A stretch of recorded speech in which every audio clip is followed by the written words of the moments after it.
And now it's time for the Wild Side News with your host, Sidney Wildesmith.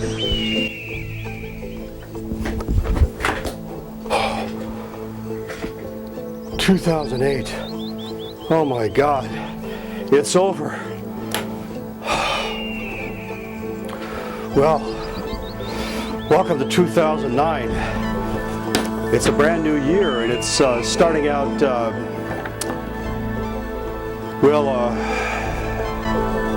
it's 2009. Happy New Year. The countdown is on for the new administration of President Obama to take the reins of power and hopefully guide us out of the haze of the maze we find ourselves in. A new day, a new year, renewed hope, headlines. The Endangered Species Act turns 35. Moose, a new iconic species impacted by global warming. Silent bison score big. And then to our main stories, Sea Shepherd 1, Japan 0, in the latest battle raging in the Antarctic. And new eco-terrorists strike again. That and more as your voice of the earth takes a stand for the wonder. One of the season's box office hits is Ron Howard's film Frost Nixon, which chronicles the historic meeting between these two iconic powers. Well, it is important to remember that it was Richard Nixon who signed into law the Endangered Species Act 35 years ago. The ESA, as it is called, has been in the middle of many great battles over the years, protecting forests, estuaries, prairies, wilderness, and the diversity of life within them.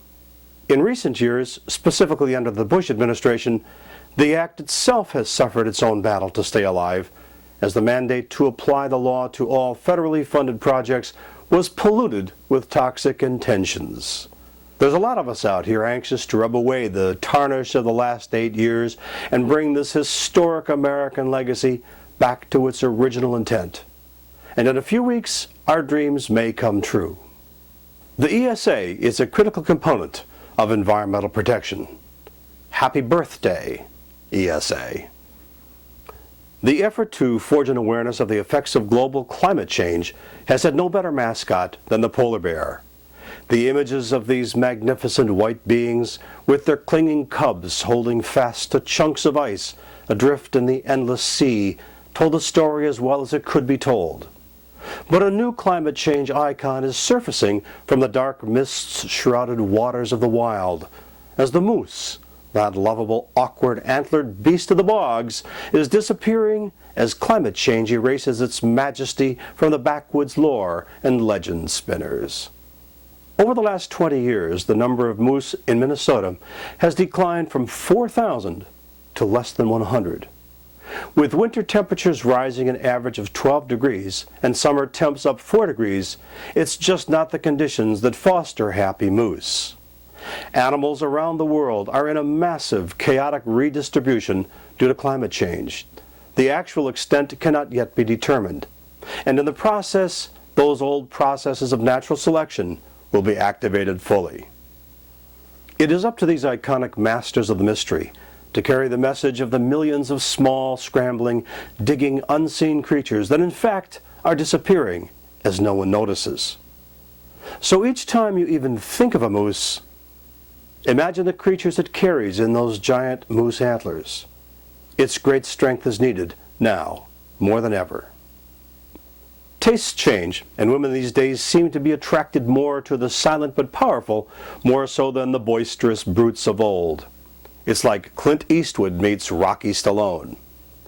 Well, that is the way it is amongst bison females anyway, as a recent study indicates that a softer, quieter approach leads to more mating than the boisterous and bellicose style of some bison males. So guys, chill.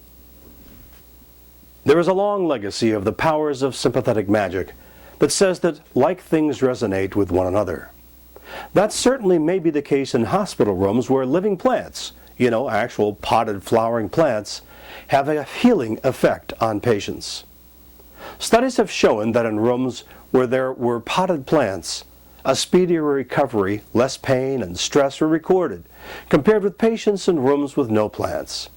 It was reported that patients were concerned about the health of the plant and actually spent time caring for them, making sure they were getting sunlight and water.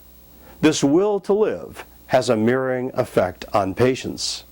What the researchers could not document, however, were the small plant fairies that come out each night and administer little kisses and love to the recovering patients.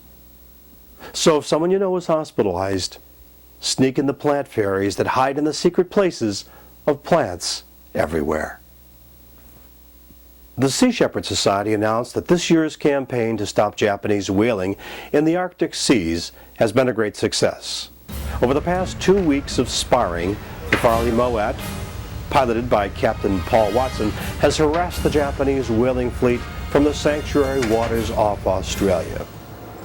But because of all this running for hundreds of miles this way and that for weeks, they are now forced to steam back to the nearest port to refuel. Then, back to chasing the whaling fleet. Already there have been some dramatic confrontations. And although the actions of Captain Watson are up for criticism, I have to say that it takes all kinds for change.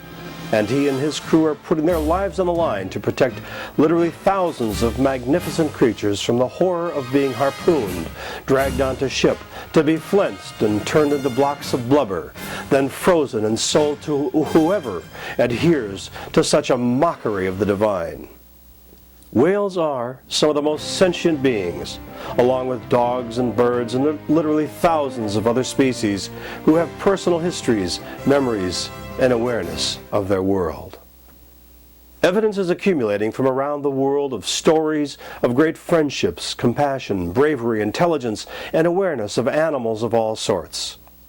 It's time for Japan to turn the corner on this ancient tradition and turn their whaling fleet into roving ocean hospitals to heal and restore life, which would serve the earth and the legacy of the beauty and grace we associate with the best of the Japanese culture.